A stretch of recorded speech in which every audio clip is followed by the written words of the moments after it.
दिल्ली के लोगों की सुरक्षा की जिम्मेदारी आपने केंद्र सरकार को दी थी और केंद्र सरकार में ये सारी जिम्मेदारी केंद्रीय गृह मंत्री अमित शाह जी के ऊपर जाती है।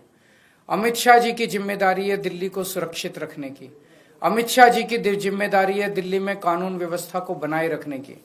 लेकिन आज मुझे बेहद अफसोस के साथ कहना पड़ रहा है कि अमित शाह जी पूरी तरह से पिछले 10 साल में दिल्ली की कानून व्यवस्था बनाने में फेल हो गए हैं और आज जो स्थिति है वो बहुत ही भयावह स्थिति पैदा हो गई है।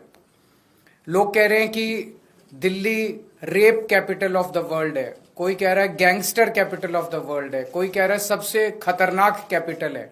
ये सुन के अच्छा नहीं लगता। ये केवल बात दिल्ली की इमेज की नहीं है, ये बात लोगों की सुरक्षा से रिलेटेड है।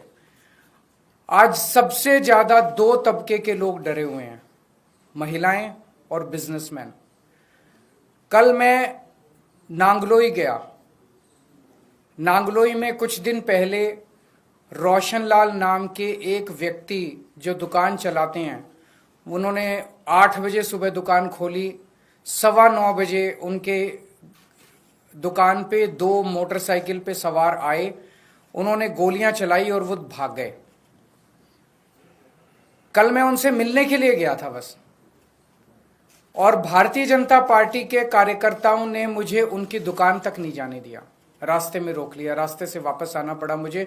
रोशनलाल जी ने अपना बेटा भेजा मुझे, मैं गाड़ी में बैठे बैठे मैंने उनके बेटे से मुलाकात की। मेरे को रोकने से क्या होगा? मैं अमित शाह जी से कहना चाहता हूं, केजरीवाल को मत रोकिए, क्राइम को रोकिए, अपराध को रोकिए, वो आपकी जिम्मेदारी है। केजरीवाल को रोकना आपकी जिम्मेदारी नहीं है। अगर आज आप अपना काम ठीक से कर लेते तो आपको केजरीवाल को रोकने की जरूरत नहीं पड़ती, केजरीवाल को नांगलोई जाने की जरूरत नहीं पड़ती। क्या छुपाने की कोशिश की जा रही है? और ये एक, मैंने कई बिजनेसमैन से बात की, ट्रेंड बन गया है। पिछले 1 साल में रिकॉर्डेड 160 एक्सटॉर्शन की कॉल्स आई हैं। जिन लोगों ने, जब एक्सटॉर्शन की कॉल आती है किसी के पास, तो वो कहते हैं इतने इतने पैसे दे दे, नहीं तो तेरे फलाने फलाने को, घर के आदमी को मार देंगे, इसको किडनैप कर लेंगे, और अगर पुलिस को बताया तो देख लेना। 70-80% लोग तो रिपोर्ट ही नहीं करते पुलिस में, बताते ही नहीं है पुलिस को, डर के मारे, और वो पैसे दे देते हैं ताकि उनको सुरक्षित रहें। तो 160 कॉल तो पुलिस के रिकॉर्ड में है। पता नहीं कितनी कॉल्स ऐसी हैं जो लोगों को आ रही हैं और लोग बता नहीं रहे। तो हर रोज पता नहीं कितनी एक्सटॉर्शन कॉल्स दिल्ली के अंदर आ रही हैं। और ये एक्सटॉर्शन कॉल्स क्या हैं? एक व्यापारी को विदेश के नंबर से एक्सटॉर्शन कॉल आती है, उसको कहा जाता है कि इतने पैसे दे दे, नहीं तो तेरे को ये कर देंगे, वो कर देंगे।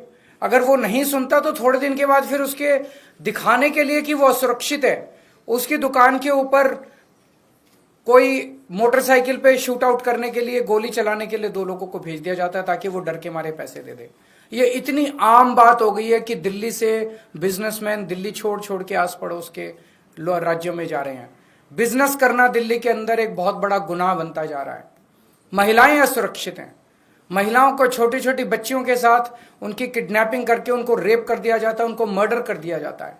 ईव टीजिंग की, मनचलों की घटनाएं मेट्रो के अंदर और बस के अंदर सफर करना दूभर होता जा रहा है। और ये सारी घटनाएं घट रही हैं अमित शाह जी के घर के चंद किलोमीटर के अंदर।